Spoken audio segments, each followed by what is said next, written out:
As you recall in our conversation about Dhamma and Sila, I was mentioning that most of us in our Western practice have received the teachings through meditation practices being taught without really understanding the foundation the way the Buddha laid it out, in which he taught Dhamma first and Sila next, and then went on to Bhavana, to the meditation practices.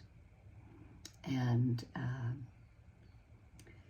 we talked about Dhamma before as the two areas that it's, there's the spontaneity of Dhamma, of giving freely without expecting anything in return, and it's an act given purely out of compassion and goodwill and the desire for someone else's well-being.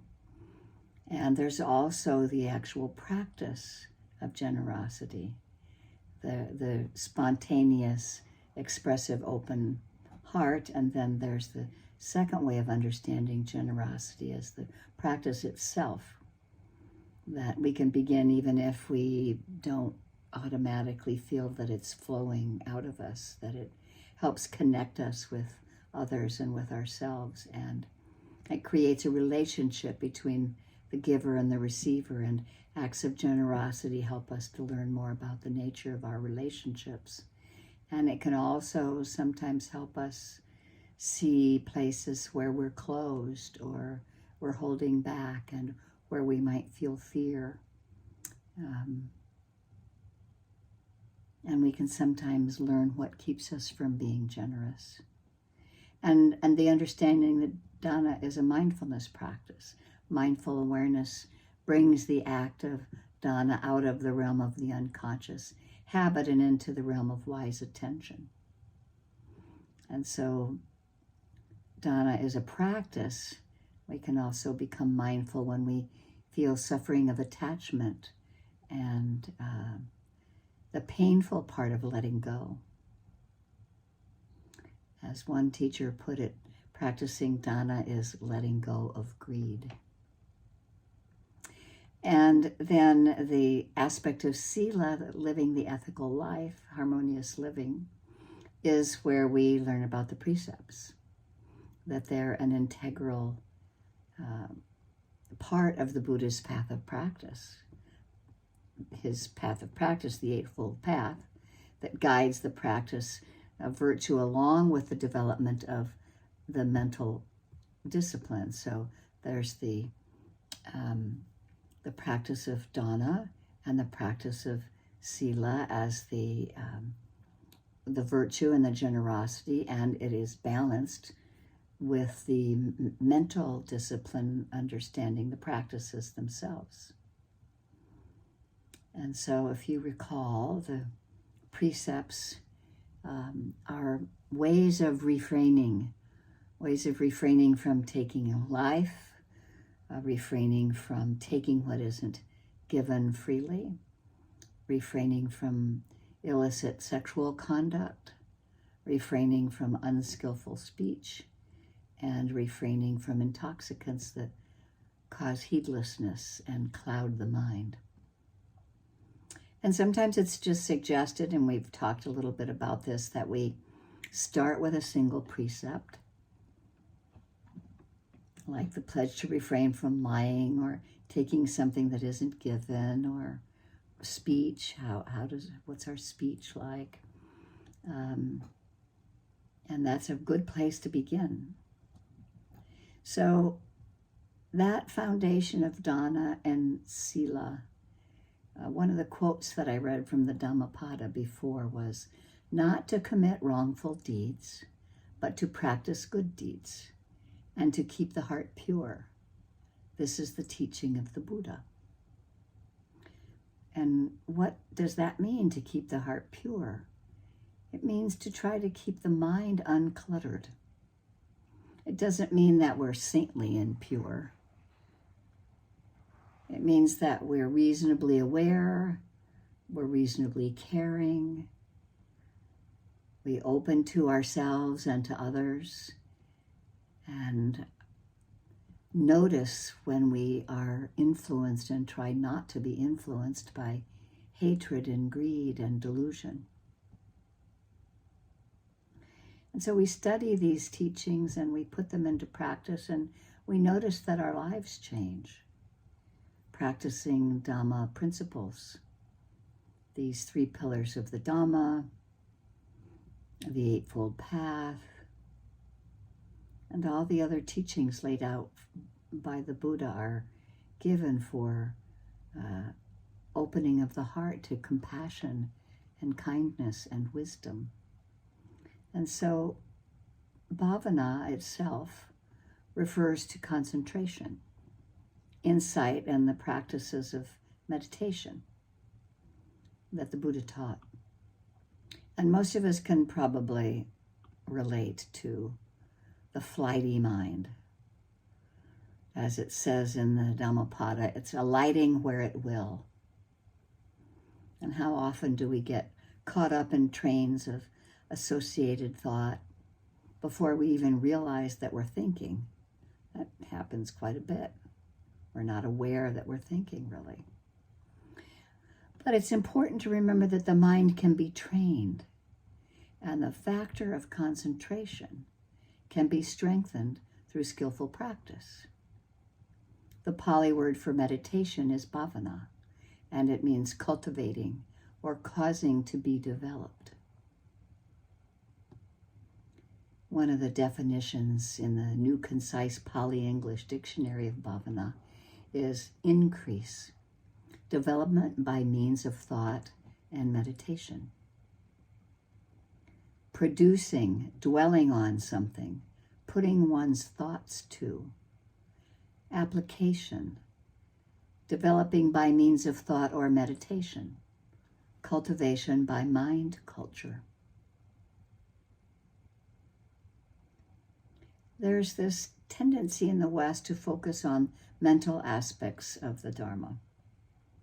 And, as I said earlier, that's pretty much how a lot of us that are modern Buddhists have been taught. But we're learning, as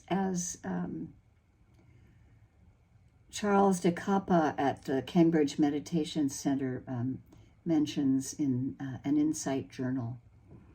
It's also authored by Harvey Ernson. And he mentions that in traditional Asian cultures, interdependence, where parts of the whole depended on each other, are understood as important. And a great deal of joy and satisfaction is gained from participating. I mean, it's helpful to really realize that individuality has stood out really only in the past 400 years. In general, the individual is not so important as the group with whom they commune. They follow the rules willingly and gladly for the benefit of cultivation of freedom within the community. Bhavana derives from the word bhava, meaning becoming, or the subjective process of arousing mental states. And to explain the cultural context of the historical Buddha's use of the term, Glenn Wallace emphasizes that bhavana's sense of cultivation. And I like the analogy that he writes that a farmer performs bhavana when he or she prepares the soil and plants a seed. They have concentration that's arisen as they do the single thing that they are doing. And it infers the Buddha's intention with this term by emphasizing the terrain and focusing on farming in northern India at the time, because that's where the Buddha was and what people were doing all around him. And he says in this article, I imagine that when Gautama the Buddha chose this word to talk about meditation, he had in mind the multitudes of farms and fields of his native India. Unlike our words meditation or contemplation, Gautama's term is musty and rich and verdant, and it smells of the earth. The commonness of his chosen term suggests naturalness, everydayness, and ordinariness. The term also suggests hope. No matter how fallow it's become or damaged it may be, a field can always be cultivated, endlessly enhanced, enriched, developed to produce a favorable, nourishing harvest. And as Kamala Masters, my teacher, explains, Bhavana is the cultivation of wisdom and seeing into the three characteristics. When we understand the impermanent nature of everything, we can then act wisely without attaching to results. We're doing a profound practice, and it's very beneficial. Understanding nature because we can see with impermanence and the dissolving all the time, and that we can have direct understanding through practice. So what are some of the practices? Well, as I guide us in our meditation time, one-pointedness is a common factor of mind that means that it arises, at least to some degree, in every moment of our consciousness. If there were no concentration or one-pointedness at all, we'd never be able to connect with an object. But even though some degree of one-pointedness is always present in order for us to know anything, this factor of mind is often weak and unstable. We lose our single-pointedness. The Buddha described this familiar condition in one verse of the Dhammapada, saying, "The mind is hard to control, flighty, alighting where it wishes. One does well to tame. The well-trained mind brings happiness." There's another version that I have in Kamala's handwriting right above my head, attached to my other monitor. "Let the discerning person watch over their mind, so difficult to perceive, so subtle, alighting where it wishes. A watchfully protected mind brings happiness." Neither mother, father, nor any other relative can do one greater good than one's own well-directed mind. This encouragement of really well-directing the mind, the single-pointedness to develop concentration. And just as our bodies get stronger through physical training, concentration gets stronger through mental development. The Pali word for concentration is samadhi, and it refers to two different but related activities of the mind: the mental factor of one-pointedness and the meditative states of concentration. Buddhist texts describe two types of concentration that help settle the flighty mind. The first is the fixed object concentration. This is when we keep the mind steady on the single object of the breath or the touch point, or there's actually 40 traditional subjects, including the breath, the Brahma Viharas, kasinas or visualizations of colored discs, the 32 parts of the body, concentrating on the Buddha, the Dharma, the Sangha, generosity, dana, morality and harmonious living, sila, concentration on peace, and so on. So this type of single subject meditation can lead to different levels of meditative absorption, known in Pali as the jhanas. The mental factor of one-pointedness serves to unify all the different factors of mind on a single object, or on a moment-to-moment changing objects. When one-pointedness is strong, we're undistracted and we feel this non-distractedness as peace, both in our meditation practice and in our lives. Even as you're listening to me, you might be attending to several different things, the breath, seeing, hearing, to help enliven your concentration. Or in the sitting practice, that moment-to-moment awareness on changing objects is still a single-pointed awareness. It's just that the objects are changing instead of just sticking with the breath. And so these meditative states of concentration, the second meaning of samadhi is more general and refers to the whole range of meditative states of consciousness, of concentration, the whole range of meditative states of concentration. And this more general meaning isn't limited simply to the factor of one-pointedness, but also includes other associated factors of deepening concentration, factors like rapture, or calm, or happiness, or equanimity. In understanding the enlightenment factor of concentration, the term to explore is jhana, and the term literally means to meditate, and it's used to describe different levels of samadhi. Buddhaghosa, the great Buddhist commentator of the 5th century, describes jhana as having the characteristics of contemplation of a single object, which leads to states of absorption, and contemplation of the changing characteristics of phenomenon. This is when we see the impermanent nature of what's rising and passing away, which is concentration leading to meditative insights. As strong one-pointedness directed to changing objects moment after moment leads to momentary concentration, the second type of samadhi.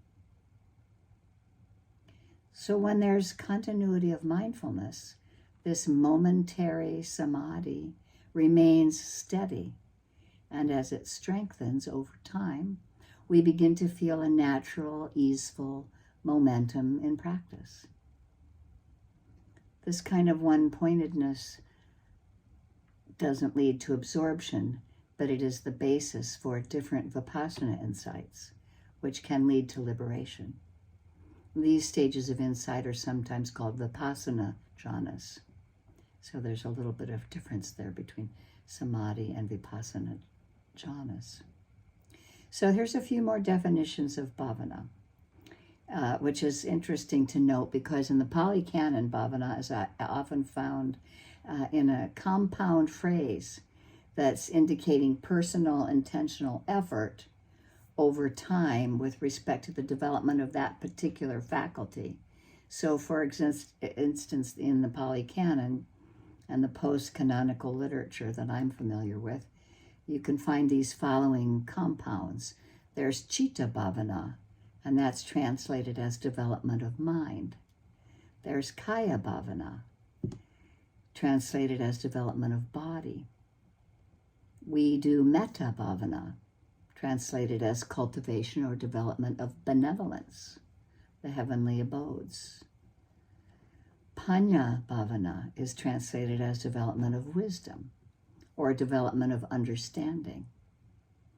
Samadhi bhavana, translated as development of concentration.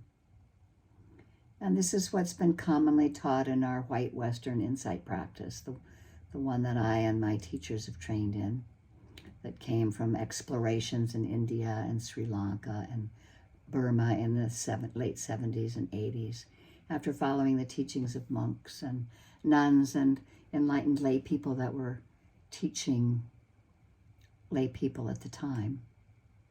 And that's not to be confused with Asian and Southeast Asian Buddhist traditions that were brought first to the U.S. and they really established the true first American Buddhists in the early 1800s. So in addition to the Pali Canon, the development of bhavana, samatha vipassana is also uplifted.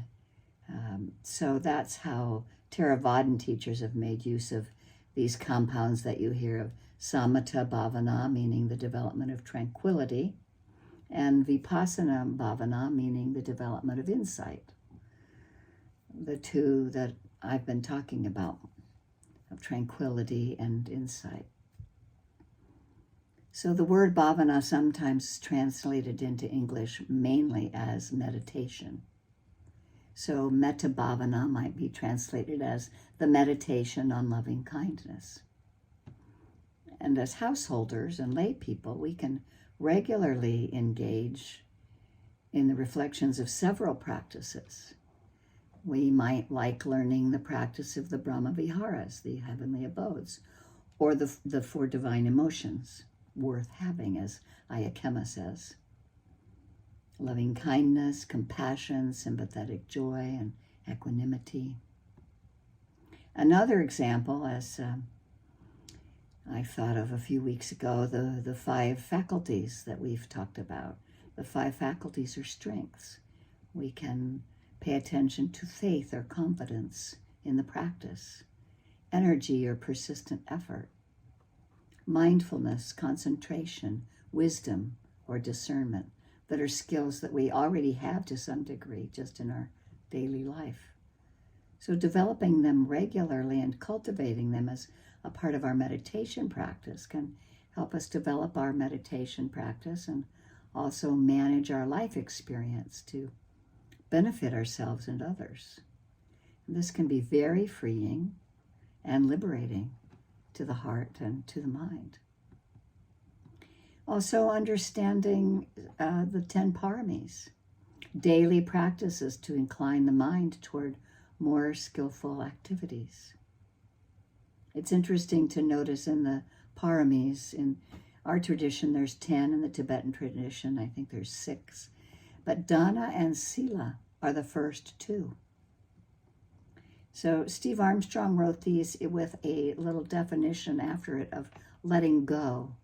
There are other definitions, but so in generosity, for example, we're letting go of tangible things as a part, as a way to let go of the tension caused by grasping to it. So generosity, letting go of things caused by tension of grasping. Integrity or virtue, letting go of cravings and impulses and reactive habits of the mind. There's renunciation, which is letting go of prejudices, views, and opinions. Wisdom, letting go of willful naivete, delusion, and ignorance of I'd rather not know. Energy, letting go of procrastination and laziness. Patience, letting go of expectations and the idea that things need to be done my way. Heaven knows we have to develop a lot of patience in this practice. Truthfulness, letting go of denial and the subtle ways that we shade our self-narratives. Resolve, letting go of willful doubt, wavering, and indecision. And the last 2 are loving kindness, letting go of bitterness and grudges, hatred, and all forms of ill will.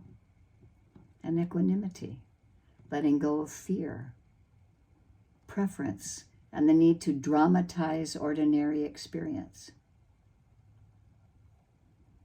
So as we continue our practice in daily living on the cushion or while interacting with others, we have the opportunity to cultivate dana, sila, and bhavana in all walks of life.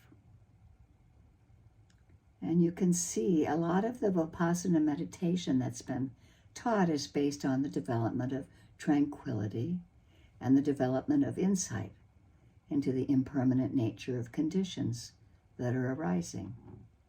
We see that all the time as the 2 wings of the Dharma, tranquility. There are various ways. There's also wisdom. But the balance of the tranquility, the teaching of the tranquility, and the development of insight into the impermanent nature of conditions that are arising.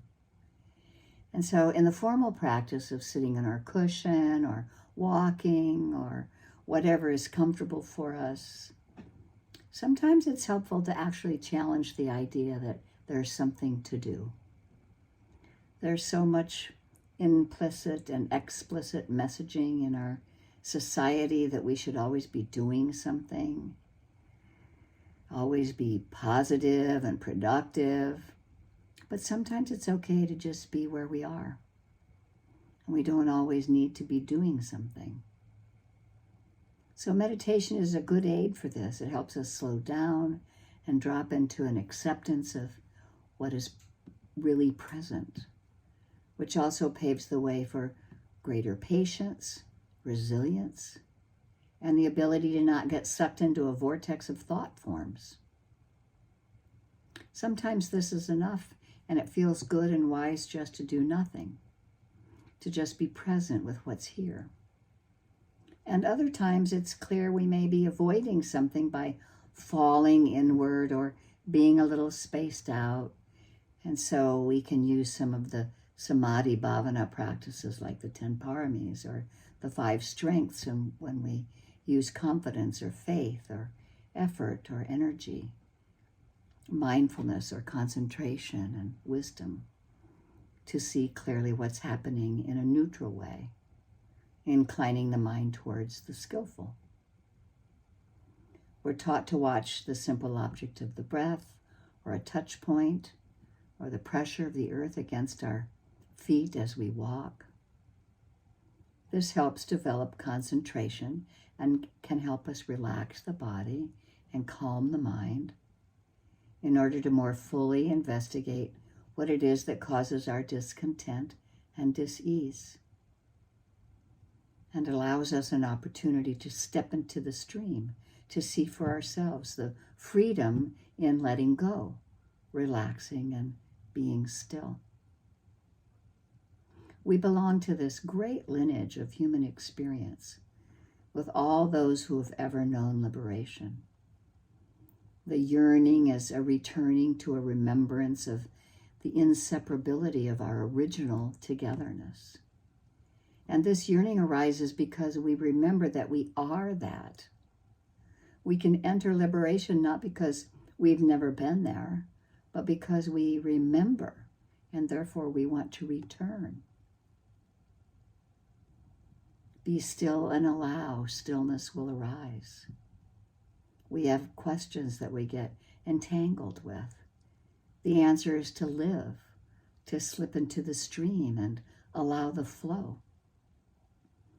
I know you've heard various translation of the Sin Sin Ying. It's said to have been written by Sen San. It's a Buddhist text. And even though the ideas were drawn from what was already being spread around at the time in China, the Tao expressed here is about the path, not the same as the Taoist practices popular at the time. So you've probably heard it. Well, these have been memorized and recited by countless Chan monks over the ages, with the development of Chan over centuries, and they've become deeply embedded in this line of Chan Chinese monastics. But you hear it as the great way is not difficult. Just don't pick and choose. Or you may know it as the great way is not difficult for those who have no preferences. If you cut off all likes and dislikes, everything is clear, like space. Another translation is, the perfect way knows no difficulties, except that it refuses to make preference. Only when freed from hate and love, it reveals itself fully and without disguise. So this is just a reminder that going beyond words and thoughts, we return to stillness.